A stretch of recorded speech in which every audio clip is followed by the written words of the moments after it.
great opportunity for us to share some highlights from some of our recent work on electric vehicles and the interface between them and the electricity sector. We'll start the webinar in a few minutes. We've got lots of people still joining as I speak. And we will be recording the webinar and making the slides and recording available to you afterwards.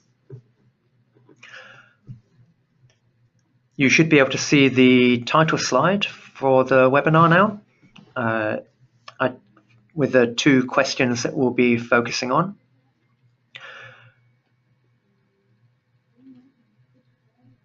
And on the right-hand side of your screen, you are all on mute to avoid background noise, but on the right-hand side, you can use the chat feature and the questions box to ask us questions as we go. We'll see if we can respond to questions as we're talking or at the end, and any that we don't get to, we will get back to you after the webinar. So please do share your thoughts and your questions. We're interested to hear what people think and what your questions are. We've still got more people joining, so we'll get going in 2 or 3 minutes, and the webinar will last maximum of 40 minutes, maybe a little less.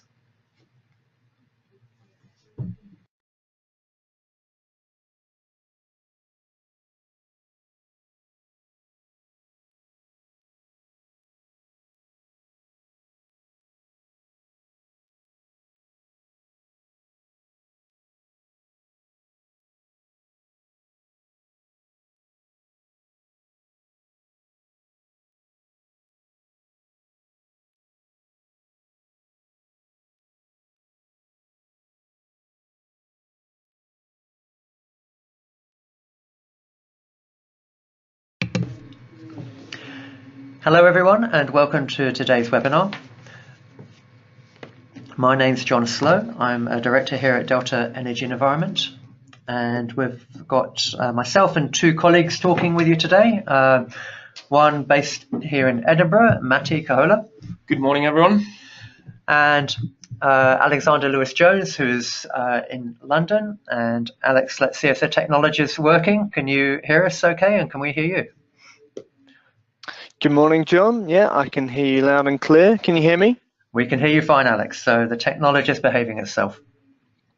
We've got a great mix of people on the line from our clients, from our network, from some organizations and people we've not spoken with before. So delighted to have you all joining us. And we're excited to be sharing some highlights of our recent work on the interface between electric vehicles and electricity. So for those who are just joining, a reminder that you are all on mute to avoid background noise, but you can communicate with us using the questions and chat feature, which should be on the right-hand side of your screen. We will be recording the webinar and making the slides and recording available to you all afterwards, and feel free to share that as you wish with your colleagues. So it's 2 minutes past 10. We can still see the numbers joining ticking up, so we'll maybe give it another 10 or 20 seconds before we get started.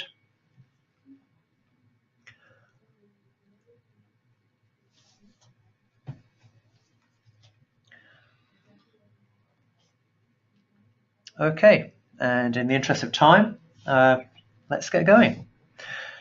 So, a quick word about who's on the line today. So this is our Eevee and electricity team, and today you can see me, and you'll be hearing from Matti and from Alex as well. So if we move on to the next slide now, and you can see the agenda for the call. We'll start with, for those of you that don't know Delta, a very quick 30-second one-slide intro. And then we'll spend about 10 minutes on points 2 and 3. So the 2 key questions, or 2 of the key questions, that we've been looking at for the last few months. And then a few minutes at the end where we'd like to get, we'll have a poll on where we focus our research going forward, and just tell you what we've got in store next in this area.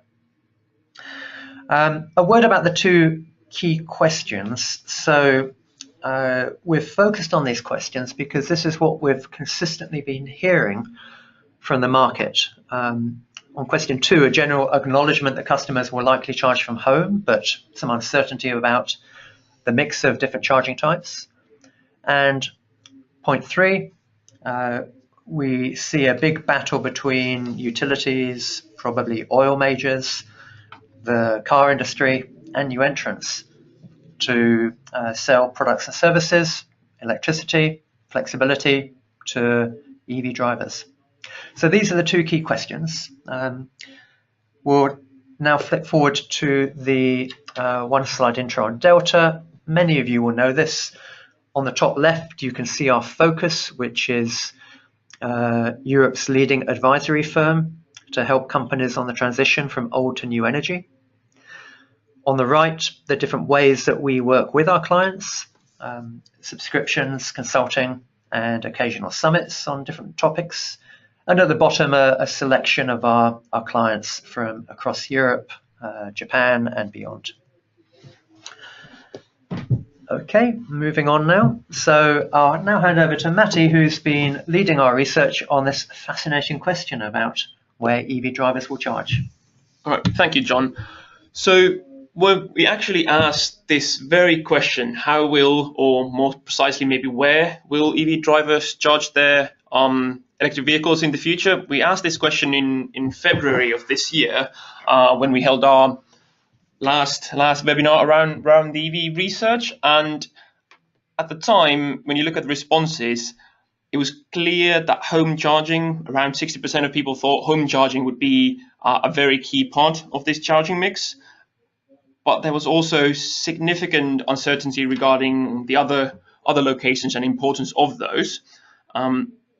And when we did our research, kind of as a sneak peek of what results we got when we asked 1,000 UK customers and did some choice experiment around this, is that the answer lies somewhere probably around those two options at the top there. But there's a lot more nuance to that rather than just what's the overall aggregated mix. There's a lot more nuance that is within those simple numbers there. So what did we do? I don't want to delve too deep into the technical stuff and all the nitty-gritty that went behind the scenes, but to give you a bit of an understanding of what we did, we developed a Delta E charging infrastructure framework. And for this, first thing we did, we defined what types of charging options are likely to be available in the near future. So what would be the likely price of different types of charging, what would be the different speeds that charging would happen at, and also in which locations would these be available. As I mentioned, we conducted a survey of 1,000 UK households, and actually we had more than 1,000 people starting the survey, but we did in the survey at the start, we filtered people based on trying to identify the likely early adopters of EV vehicles. So we didn't ask this survey from a UK household that would not be interested in buying an EV or buying a car in the first place, maybe. So these were people who showed an interest and were planning to buy a vehicle in the near future, and also were seriously considering buying an EV and had the means to buy an EV. As I mentioned, the study was purely in the UK, but this framework could be applied to other European markets as well, and we could very well replicate this type of research on other markets as well if there's a demand for this type of work. I will skip mostly all the technical stuff around how we did the statistical modeling of the choice experiment, but just quickly mention that all of this was done using the programming language R and publicly available free statistical packages that are largely developed by academics around this sector. So moving on to the actual results. So as I mentioned, we looked to filter out people based on to identify those next early adopters. So moving from the innovators that we are currently in the phase of below 1% type of range to the early adopters, maybe the next 10-15% of EV owners that are going to be there. Looking at the characteristics, they are across all age brackets, but primarily middle-aged. they're primarily homeowners, and around 50% of them live in the suburbs, 30% are urban, and then the rest are in more rural areas. When we asked around their car usage, the typical car usage was around 10 car journeys a week, and half of them were using the car for commuting. And most of the people, or 85%, indicate that their car use is quite predictable and regular. Well, also in the survey, we focus a lot around not just the hard factors of demographics and so forth, but more into attitudes and behaviors. And respondents, kind of some of the findings here, they state that they typically had spare time between journeys, suggesting that there might be opportunities for charging between journeys quite conveniently. But when asked if a convenient charge point came at a higher cost, they stated 80% stated this would only be used for topping up. So they kind of had in their head, they had this idea that they wouldn't really want to be ripped off, want to get a good price. But I think what comes out from all the attitudes and behaviors and all the questions we asked around that is that there's this notion of, we talk about the customer.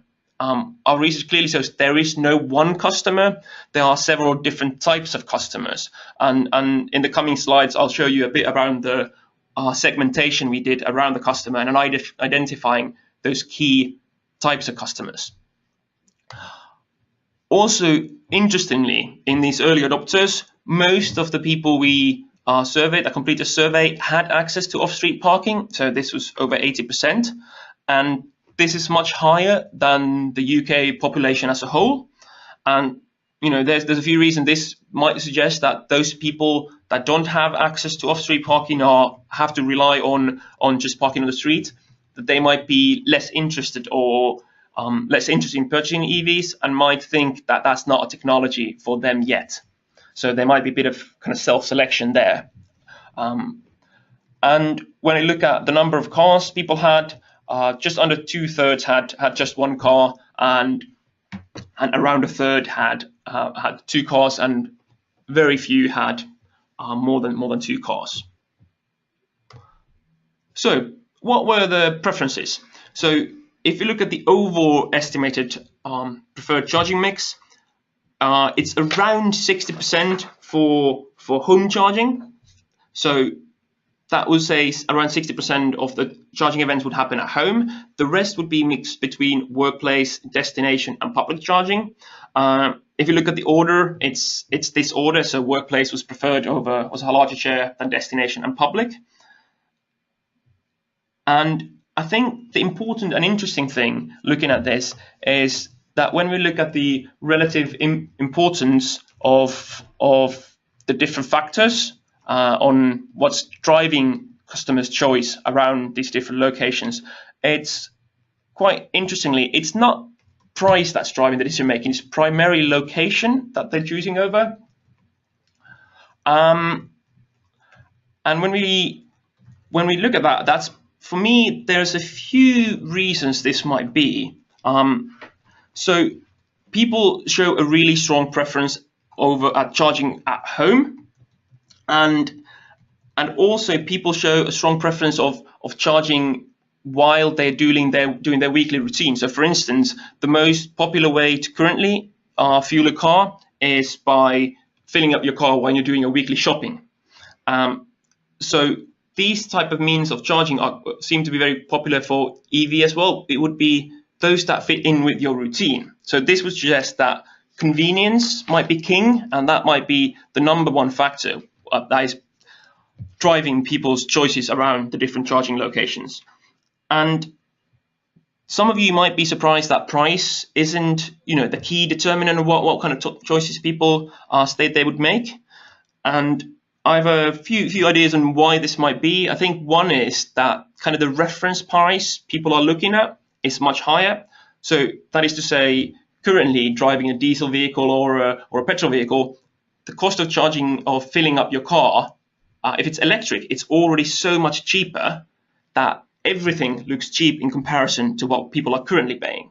So maybe dropping the price down for a full top of your Eevee from £5 to £4 doesn't make that much of a difference when you're used to filling up your car and it costs you £30.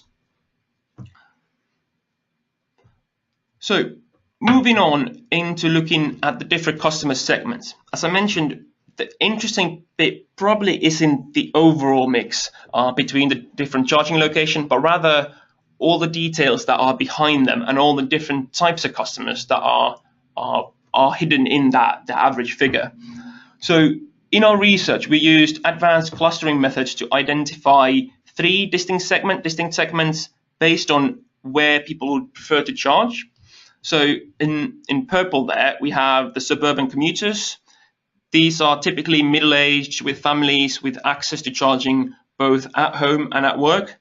And these might be, these are often very busy individuals in the traffic years of their life with children at home, work commitments. So they really want to fit their charging at the least time cost, so they don't have to be waiting for a charge. So that's often charging at home or charging at work, or locations that fit within their weekly routine.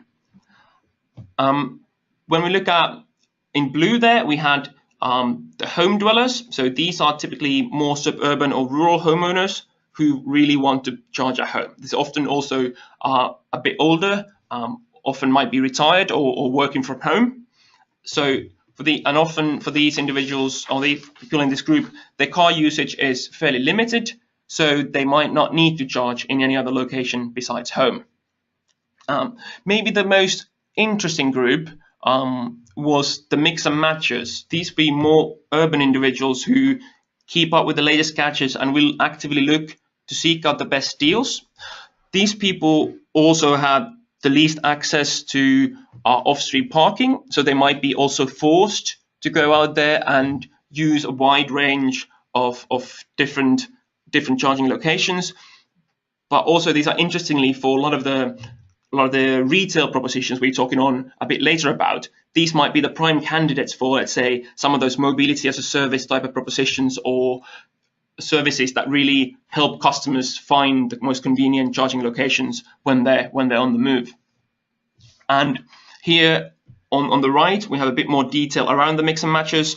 So we also looked at different traits that these different customer segments have. So how price driven they are, how risk averse, how important kind of the ethical green ideas are behind driving their decision making, and their tech savviness as well. And this is just an example of how the charging mix is split between this customer segment. And as you can already see, this is quite different from that, that 60% at home that we had for the whole population.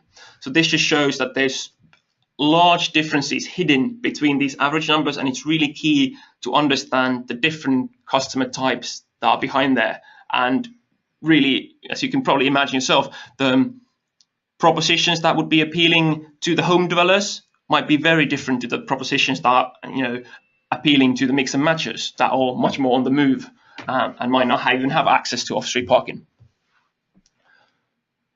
And also, of course, because this for the analysis, we did some scenario work to understand, okay, how sensitive are these results to underlying assumptions, and what are some of the things in the future that might change and lead to a different type of mix, or how could this change in the future if the market characteristics changed?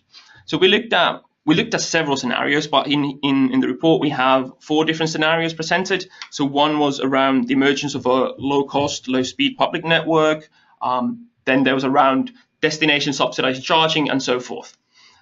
Just to highlight one example of that is if there was an emergence of a low-cost, low-speed public network, let's say lamppost charging across the UK, we would see a shift away from home charging to public charging. But even in this scenario, public charging wouldn't become, in the customer's mind, the number one option. Still, the change is rather limited.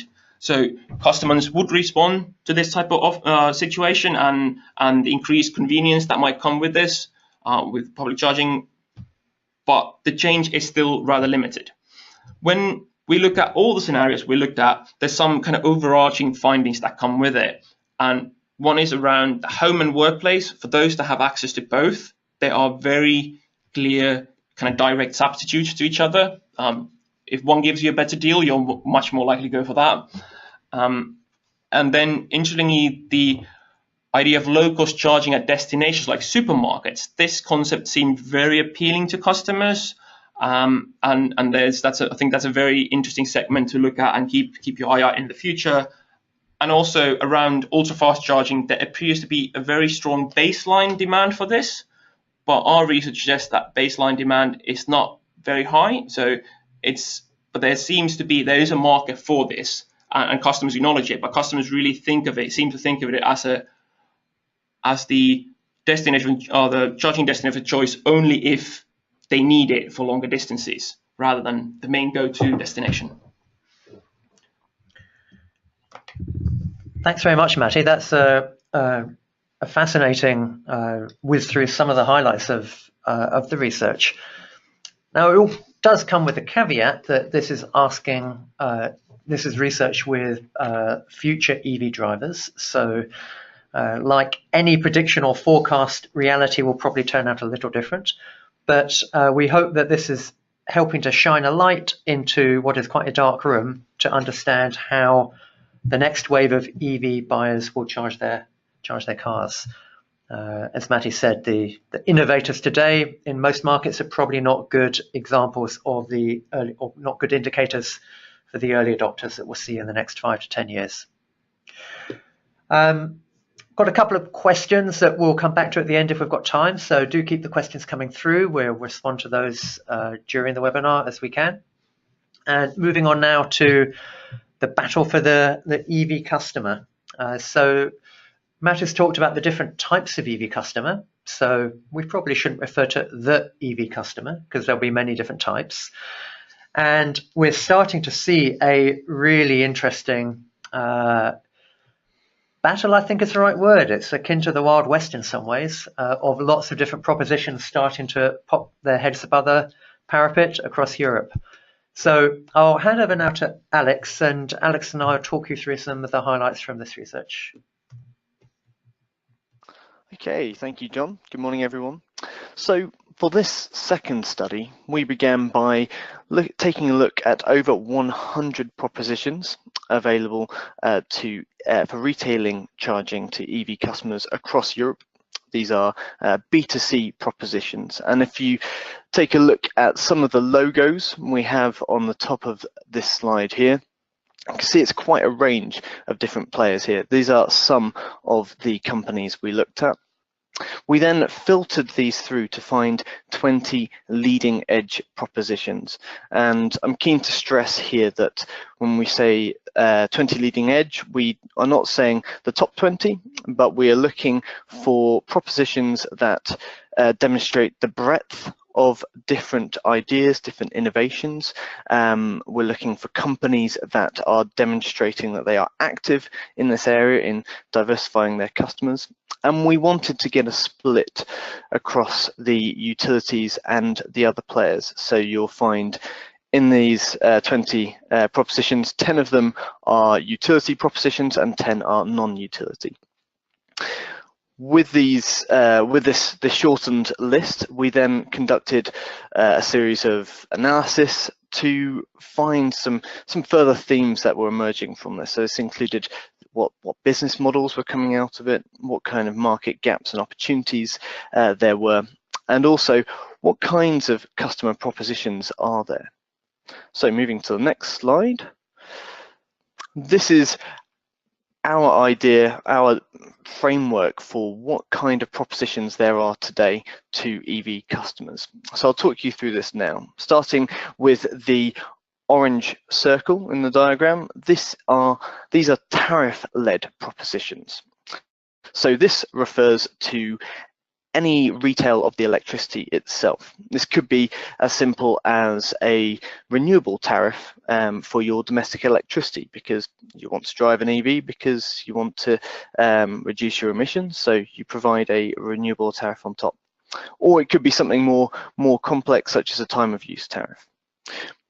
Access-led propositions focus on accessing charge points that you don't own yourself. So this could be a local network that is public to where you live. It could be networks across the highway or motorway system in your country. Charging enablers and services. Well, by charging enablers, we mean the hardware and software required to conduct that charge. So maybe a wall box, maybe access to an app on your phone. When you combine these different propositions together, you get forms of bundles, and that's where the intersections of this diagram come together. If you combine all three, then you get to this mobility proposition, and this is what we call the all-inclusive package. So for one fee, all your charging needs are met. So let's add a bit more color to this diagram. On the next slide, we've got two levels of detail here. So all these little phrases that are gathered around, these refer to our research into understanding what is that value proposition to the customer. What does the customer think when they see this offered to them?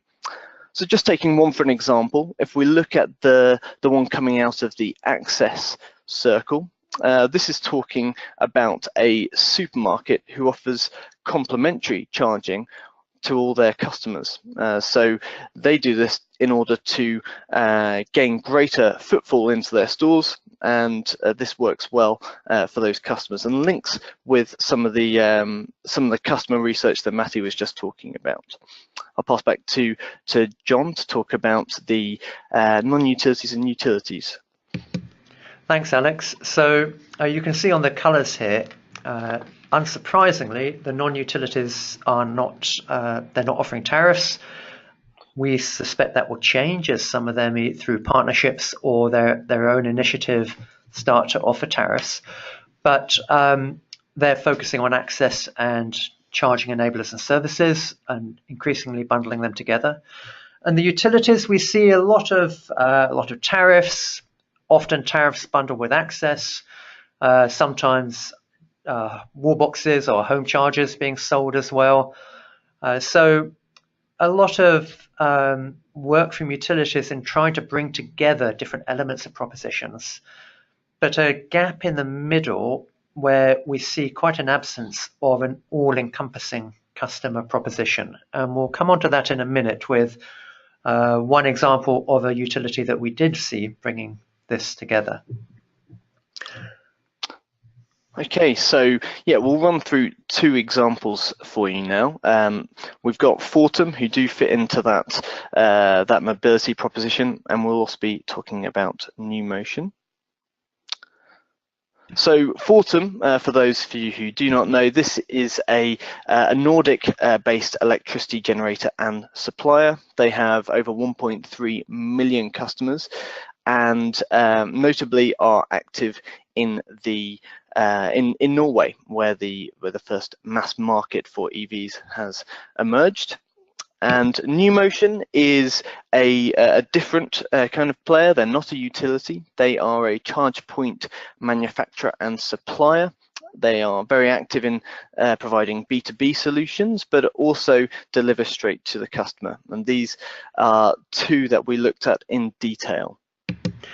Thanks, Alex. So with Fortum, you can see on this screen grab here a subscription package that to us looks much more like a telecoms or mobile phone bundle than what you typically see in the energy sector. And what we really liked was the way that they bundle together access, a home charger, a tariff, together with the retail tariff for the household, and they have a monthly subscription and different subscriptions for different types of customers. So as well as having a great public charging infrastructure that they're building out in the Nordics, they're targeting home charging as well.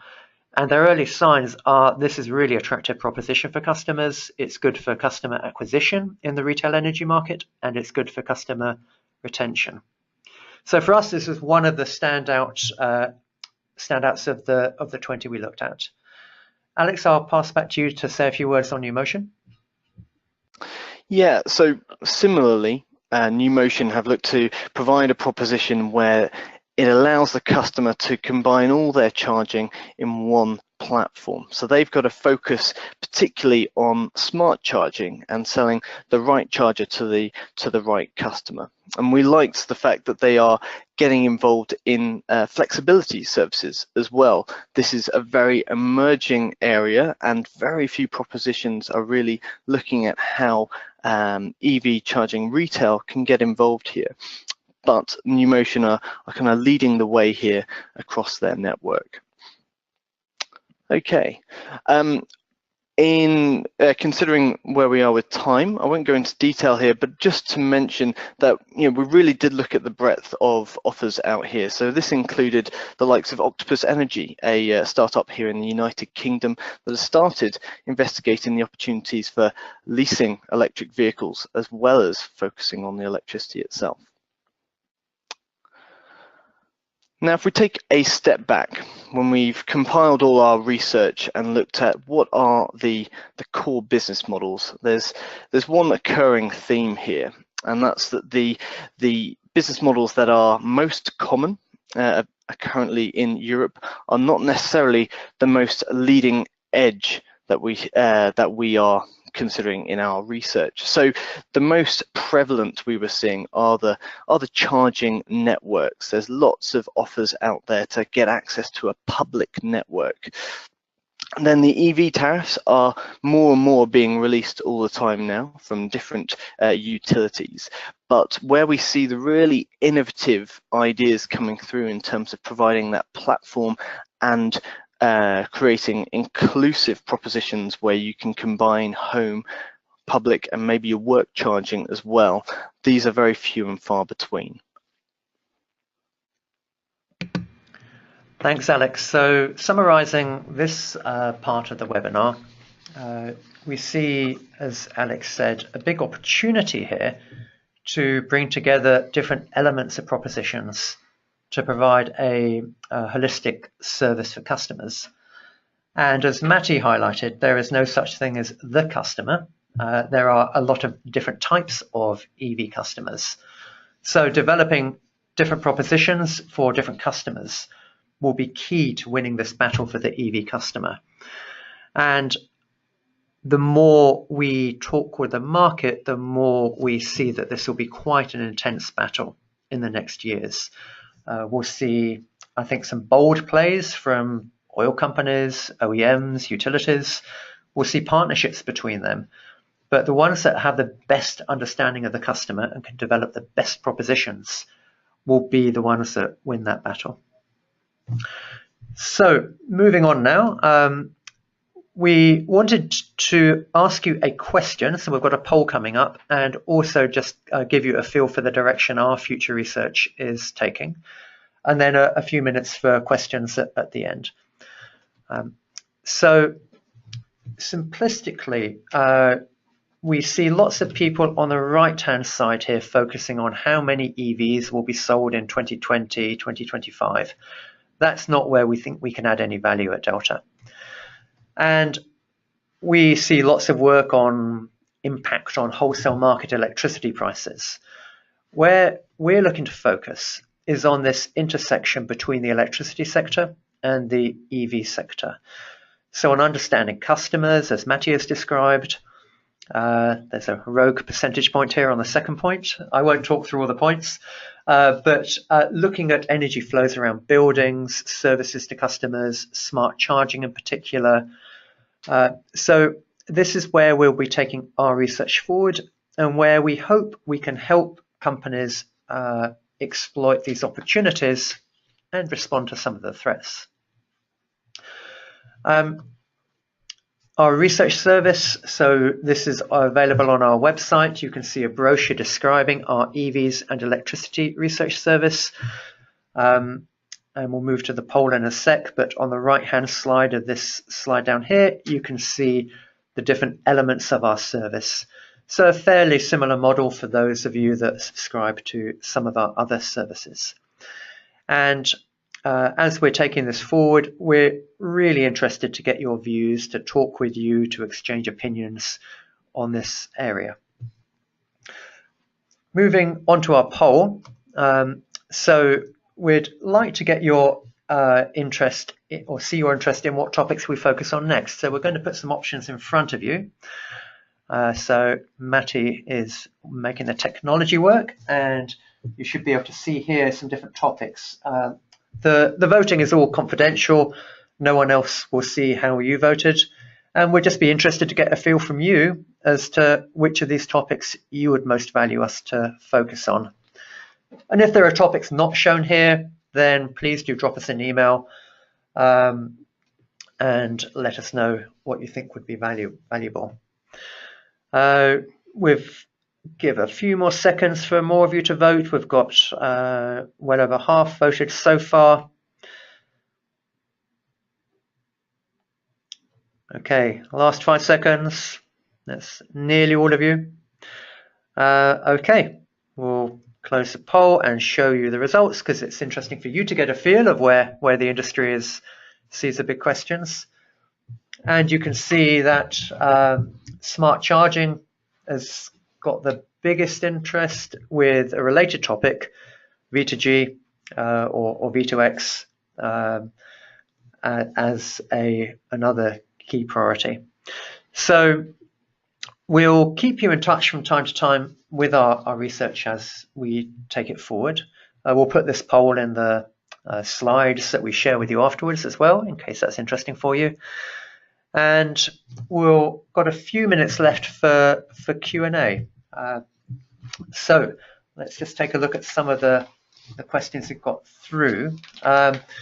We've got a question around our customer research about have we gleaned anything about how attracted customers will be to smart charging scenarios?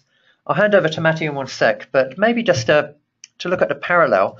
We've asked similar questions to customers with storage heaters, so electric heaters basically with thermal stores. And today these storage heaters run to fixed time frames, so they typically charge up overnight and are discharged during the day. And when we ask customers their attitudes to a third party controlling when their storage heaters charged up for the benefit of the electricity market, a surprisingly high proportion of customers are comfortable with this. So we might think customers won't want a third party messing about with when their car is charging or storage heaters are charging. On the heating side, we see some evidence that they'll be happy with that if it's managed well. Matty, anything we've gleaned on that from the customer research? Yeah, I think the sentiment is the same, that customers like the concept around smart charging and might even understand the benefits around it. Currently, there are, though, some issues around actual deployment of smart charging in sense of in a lot of European markets, there is not a lot of dynamic tariffs available, so there might not be any monetary incentive for the customer to adopt smart charging or have someone control their charging. And also, in let's say in the UK, having a smart charger and purchasing that is typically more expensive than just getting a dumb charger. So if you have to invest a lot of money in it and then there's no significant return for you or a lot of benefits from the smart charging, then that is clearly kind of hindering adoption in that sense. So I think, and the questions around interoperability as well and all of that, I think it's something that even in legislative level, they're looking at making sure that in the future we'll have smart charging. It's a key enabler for a lot of the values around the EVs and the electricity value interface. So. Yeah, and there's some really interesting angles companies are taking. So a company that's partly owned by Eneco in the Netherlands is exploiting smart charging, but not using communication through the charge post, but using communication from the car back to the car company. So we expect smart charging to be a really interesting area where people will start to capture value as the regulatory and market frameworks allow. Okay, we've got lots of other questions, but in the interest of time, I did promise you we'll finish in 40 minutes. So, well, thanks for your questions. Those of you that we haven't got back to in the webinar, we'll get back to afterwards and enjoy discussing these questions with you. As I said, please do ask us any general question, give us any comments or suggestions on the webinar. We're always open to comments, suggestions, constructive criticism as well. And we look forward to keeping you in touch with our research as we go forward. So thank you all for your time. I hope you found it useful. Hope you've learned something or had your ideas challenged or confirmed. And we look forward to keeping in touch with you. Thank you very much. Thanks, everybody. Thank you.